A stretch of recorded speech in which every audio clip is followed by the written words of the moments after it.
تحریک انصاف کا دھرنا ناکام بنانے کے لیے پنجاب پولیس کی پی ٹی آئی اور اس کی اتحادی جماعتوں کے خلاف تابڑ توڑ کارروائیاں جاری ہیں۔ راجن پور پولیس نے پی ٹی آئی کے 4 کارکنوں کو گرفتار کر لیا۔ گجرانوالہ میں 15 کھلاڑیوں کو دھر لیا گیا۔ ملتان پولیس نے تحریک انصاف کے ممبر صوبائی اسمبلی جاوید انصاری، سابق ایم پی اے شاہد محمود خان اور یو سی چیئرمین سمیت 10 کارکنوں کو حراست میں لے لیا۔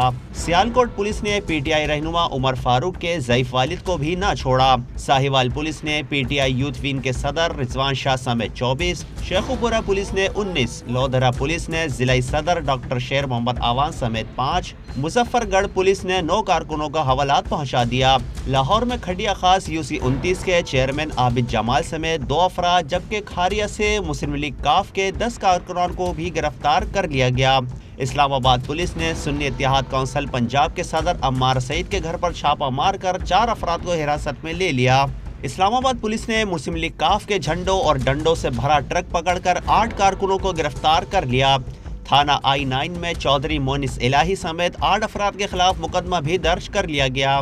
کھلاڑیوں کی اسلام آباد آمد روکنے کے لیے حسن عبدال کے مقام پر پنجاب اور خیبر پختونخوا کی سرحد سیل کر دی گئی ہے۔